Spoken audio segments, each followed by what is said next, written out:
dwarf mongoose, the smallest member of the carnivore family in Africa.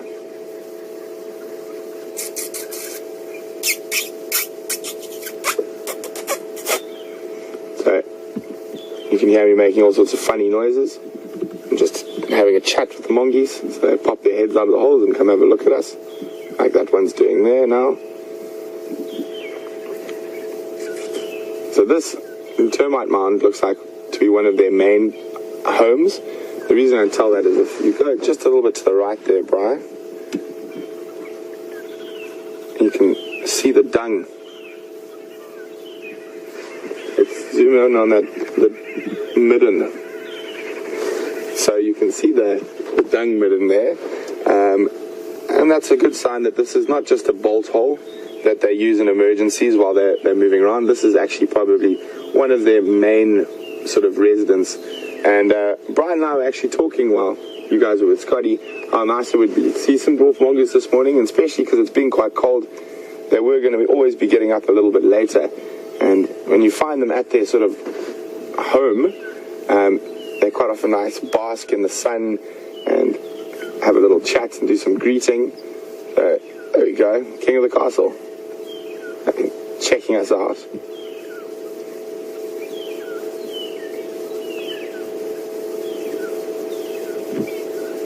Oh, no, 3, 4 popping out of that same hole.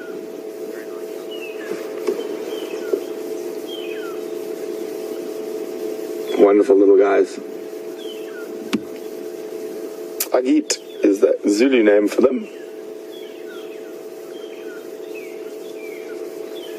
6 now. 6. It's a pile of mongoose. Oh, the sun's gone away. They fell back down the hole. They're trying to bask, get some nice early morning warmth.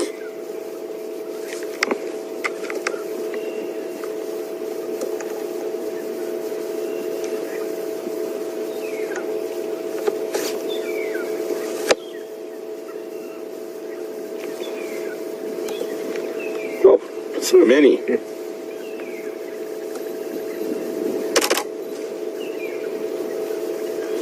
So, I know I have asked this question before, but who can remember what the collective noun, original collective noun for mongooses is? Mongoose. Jeez, I'm having a whale of a time here. What is the original collective noun for mongoose? You can send your answers to questions at wildearth.tv, or you can just use the hashtag SafariLive on Twitter.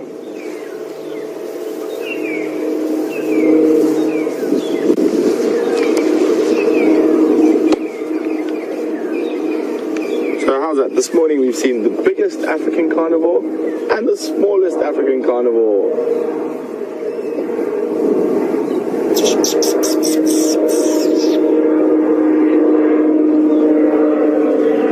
See, they're getting a lot more used to us. Now, the reason they all jumped into the hole there, looked a bit nervous, there was an aeroplane flying over, and obviously for an animal like a dwarf mongoose, most often death comes from above in the terms of predatory birds, which are probably the biggest threat to them. So they're very, very active and alert and watching the sky.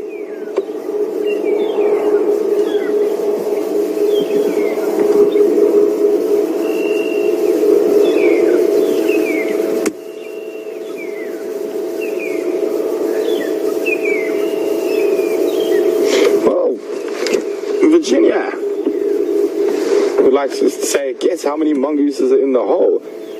Oh, Virginia, that is an interesting question. You see that one coming out now? He's coming to find a little bit of sun to bask in, I think. Warm up before heading out in the day's foraging. I think the most we've seen is 7 at the moment, but I'm probably sure there's probably between 7, we know for sure, and maybe even up to 20 in this group. Their average size for a group, I'm not going to give it away, of mongoose is about 15 to 20. You can see they've now completely relaxed to us, not worried, coming out of the hole, sitting out in front, catching some rays.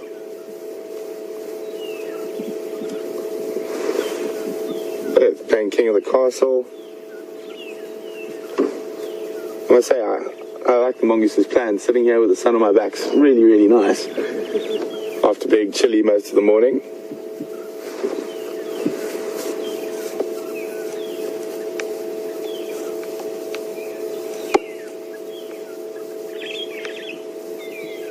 So he's watching the sky. Even when a starling flies over, very quick to look skywards, make sure that there isn't a predatory bird around.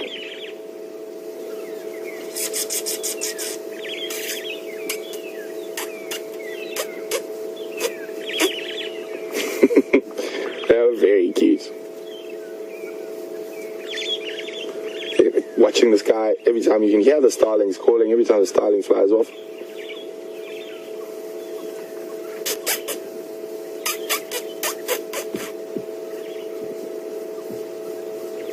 They have a very similar social structure to meerkats, not quite exactly the same, but you'll have sentries. So this guy's sitting up high while the others are still coming out of the hole.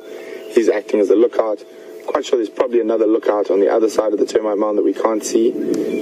Just making sure that the group is safe. I've done it before where I've given away the answer by accident while talking about it, so I'm not going to do that today.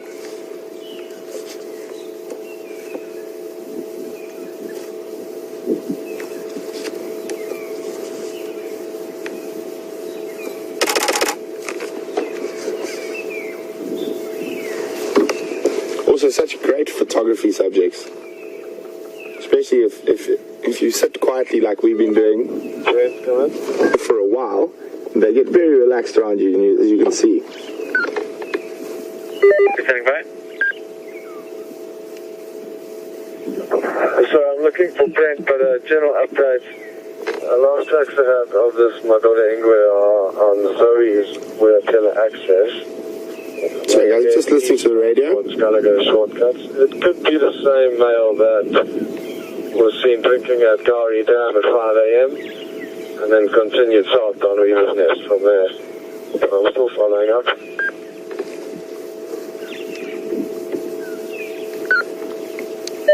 Standing by, Scott.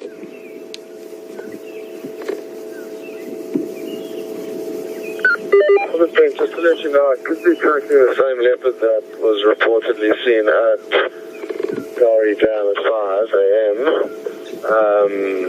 The last track was on, but down towards Scalago shortcut. Okay, copy, thanks. I'm on Rebecca's at the moment with Mongoose. Okay, copy. So, Jerry, well done, Jerry. The original collective noun for a group of mongoose is a business of mongoose. Judy from Ottawa, sorry. Well done, Judy.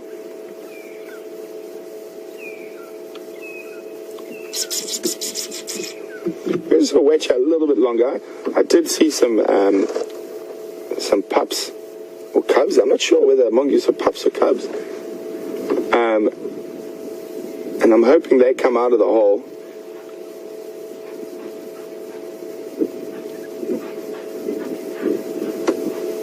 Okay. Well, Lynn's asking me to show how small they are in real life. Lynn, they're probably about, let me try to find something to work with apart from my hand. So, a big mongoose, a really big dwarf mongoose would fit in my hand. Probably most of them are a little bit smaller than that. So they are very tiny, I mean in centimeters, less than 15 centimeters. Including the tail? No, a lot of them, including the tail, will be the same size as my hand. But a big one will probably extend with the tail behind, but the body size. Oh, I'm hoping those little guys decide to pop out. I've just noticed their heads. It'll take a little bit longer for the youngsters to pop out.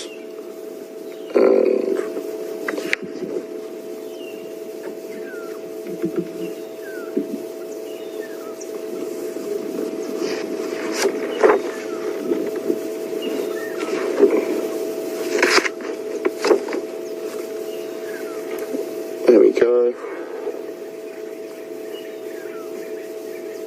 I'm just having a quick look. 4-6. And whether I just gone blank whether mongooses are called cubs or pups. I think they are pups, but I'm just going to double check that quickly.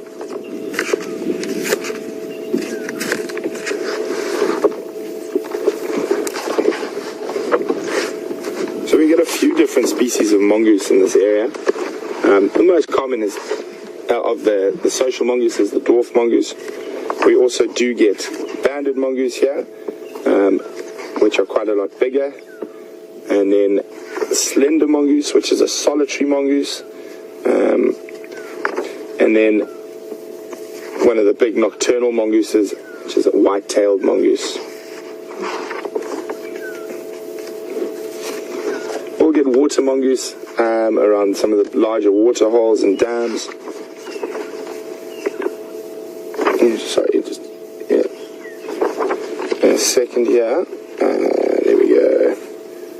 Small mongoose. No, we don't want that one. We are looking for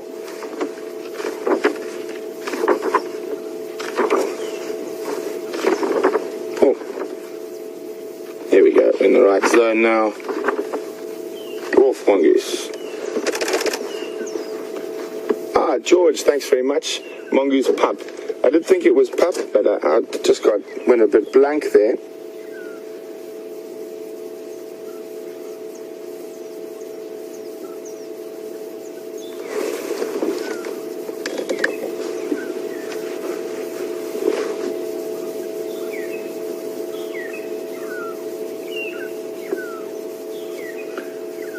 Barbara from Chicago, welcome on the Sunrise Safari.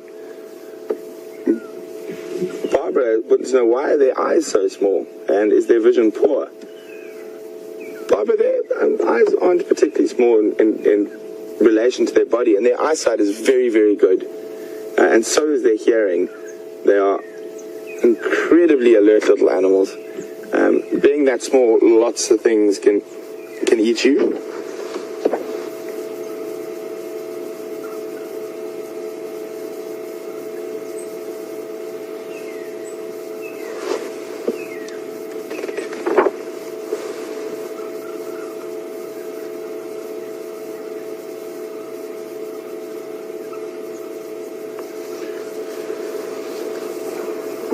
We've got a really, really varied diet.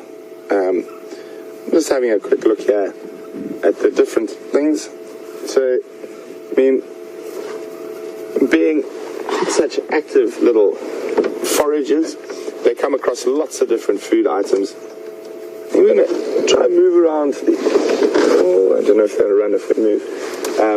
But, so they eat scorpions, solifuge, which is a sun spider, lizards, geckos, frogs, millipedes, lots of different insects, and lots of other spiders as well. They're obviously being very, very active and very alert and active and moving all the time. They actually keep eating throughout the day, so they're constantly foraging.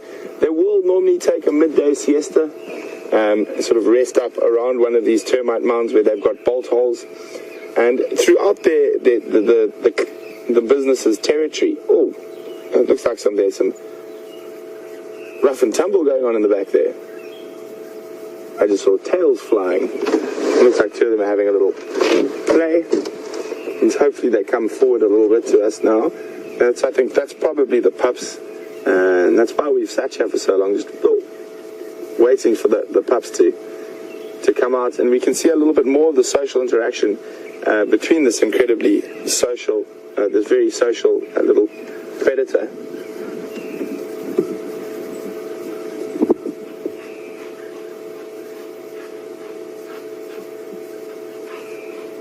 You can hear rustling in the grass.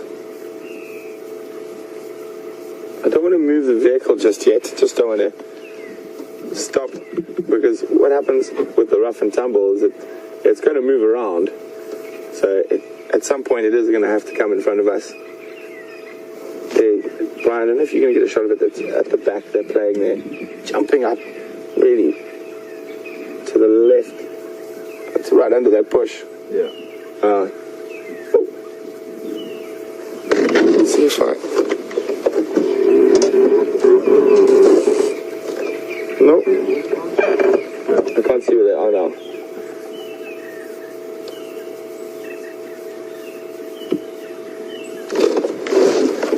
We're gonna just start.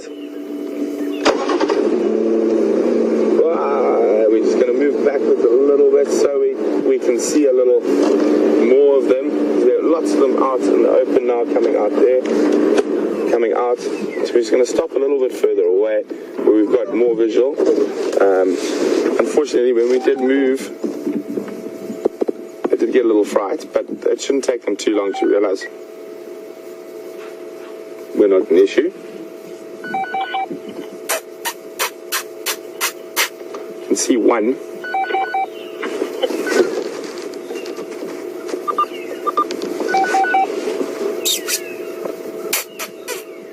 There we go.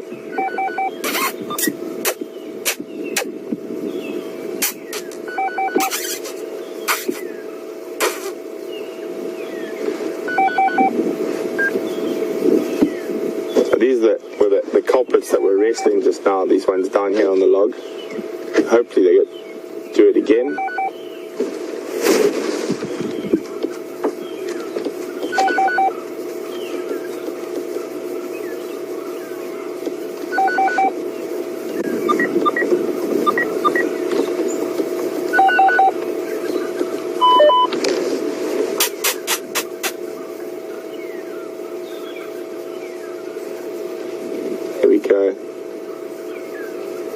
And you can see there's lots of little gaps and holes all around this fallen down bush willow that's right up against the termite mound. So lots of little spots for them to use.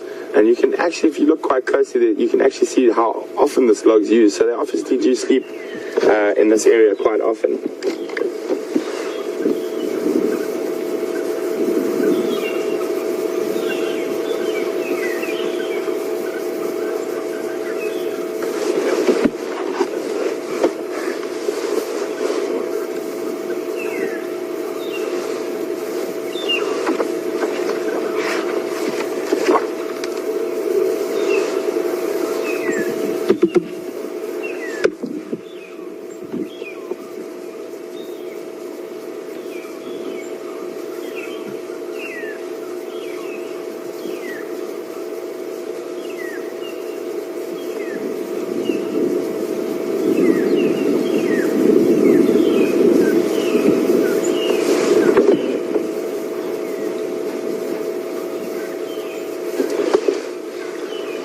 Come on, guys. Where's the playing? Looks like we might be charged by Impala at the same time.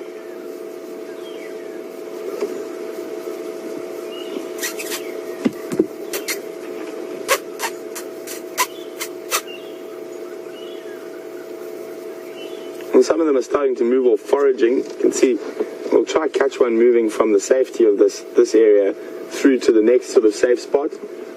I'm going to keep an eye out for it now. But they cross the open ground at quite a speed. They don't like being away from an area where they can hide. Oh, there we go. Some nice grooming. See that? Like most social predators, it's very important for that sort of bond and trust to be between the animals.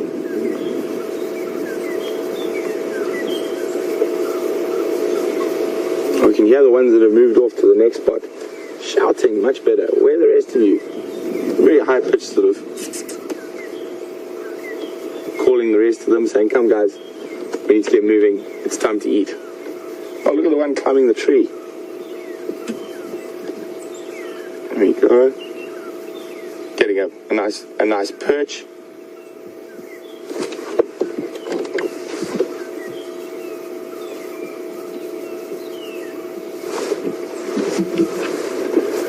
Hi Liz, welcome on there. Sunrise Safari. Liz would like to know whether any meerkats in this area. No, Liz. Meerkats only live in the dry, arid areas of South Africa, Namibia, and Botswana, and so to the west of us, this area, there are no meerkats.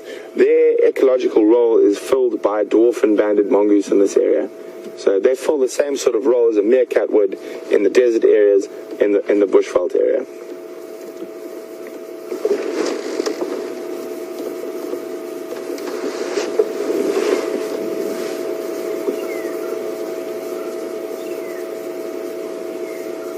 So you can see that sentry.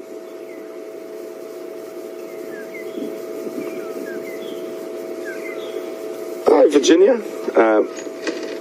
Thanks for the question. Virginia would like to know, are meerkats and mongooses related?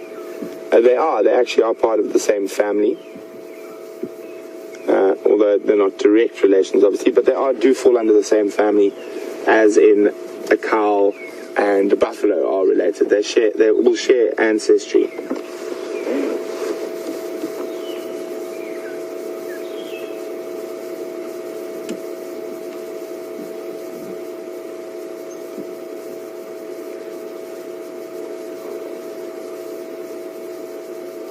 Oh, itchy tail.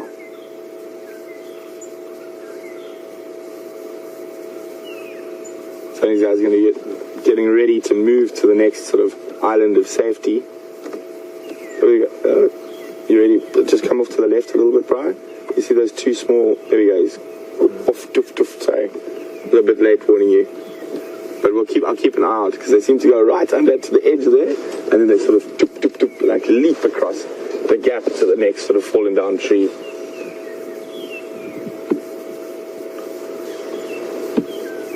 You can see there's a lot of sentry going on, so that the one sitting up high on the branch, he's watching for everyone else. There he is, making sure there's no predatory birds around, keeping an eye out while the others move from their sort of home base out to the next sort of safe area so they can start foraging.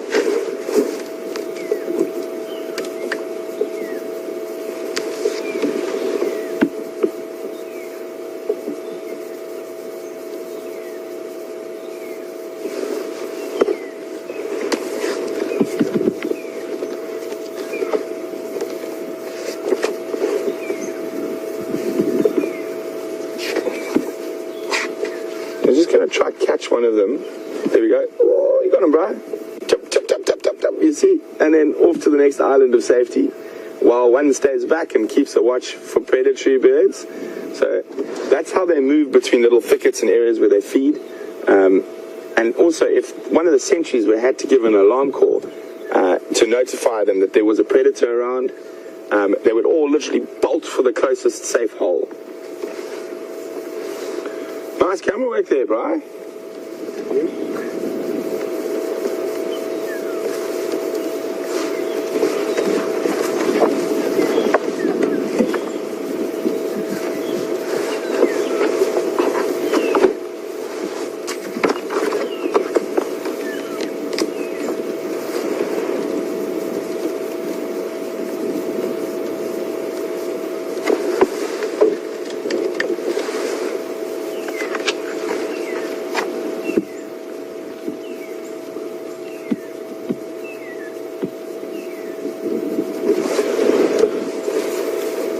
Vladimir, all the way from Russia.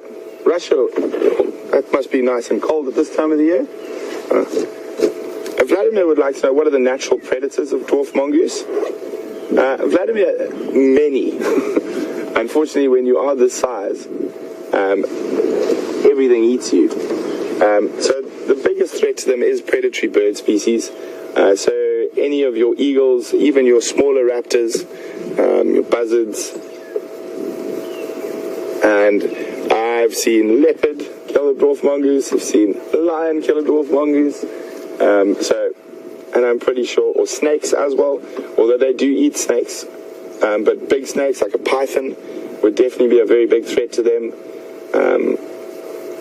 You can see how he's looking up, making sure, trying to see maybe if he's spotted.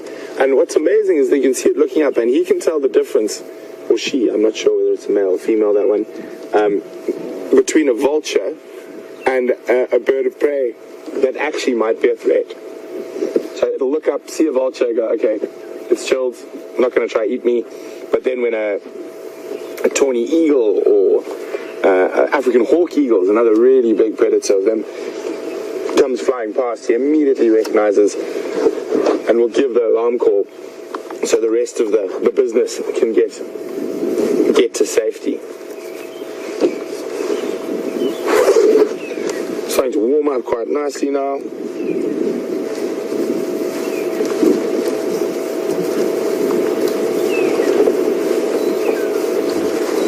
Hey, 1 second there, I'm just trying to get my jacket off. Getting quite warm.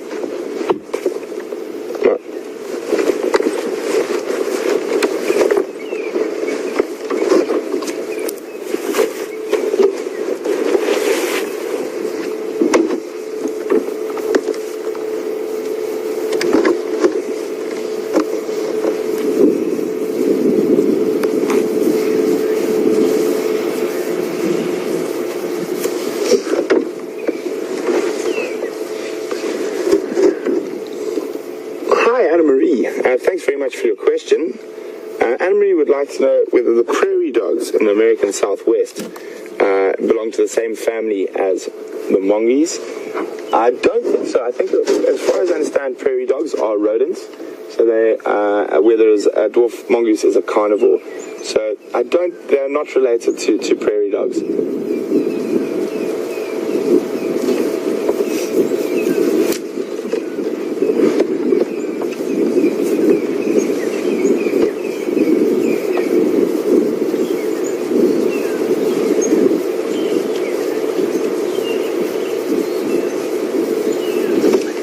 We counted so far. We got the original 6, but I think I'd probably say it's comfortable to say there's probably 15 to 20 individuals in this little business.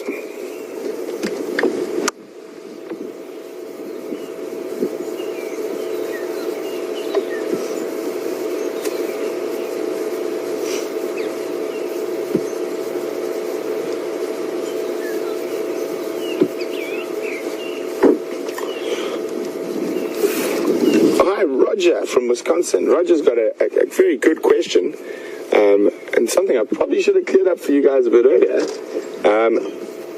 Oh, look at that, enjoying the sun, little bask there. Roger would like to know, what do I mean when I mean bushveld, and how big is it, and where else in Africa do you get bushveld? Well, you've got very different types of bushveld. This is where it becomes a little bit more complicated. We actually, the proper terminology for this type of area we're in at the moment is broad-leafed woodland, made up mostly of combretum or bush willow species, and that is the predominant bush veld in this area where we are now. But you can have other areas where acacia species are dominant, and there's different types of bush veld, but this low veld bush veld that we're in at the moment in South Africa, it extends from northern Zululand through up all the way to the sort of Botswana and Zimbabwean borders, with varying different types. So you go through sandier areas where you have terminalia or cluster leaves will be the dominant species. But the bush veld is generally what we refer to as a general term. It's just an area that is outside of the cities and in more or less in its natural state. So that's what we normally term as bushveld. Well, I think the next one's about to do his scurry. Get into position. Check around. I can hear the others calling them.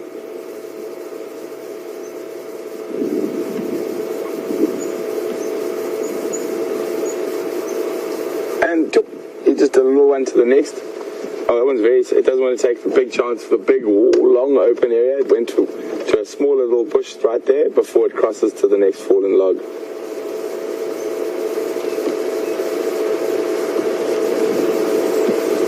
Oh, the others are quite far away. I can hear them behind me now already. Oh, wasn't that wonderful, guys? I really love spending time with dwarf mongoose. They're so fascinating. This is also nice for me to know that we've got this den here that's used very regularly, judging from all the scat and stuff around. So we definitely might have to visit this again sometime.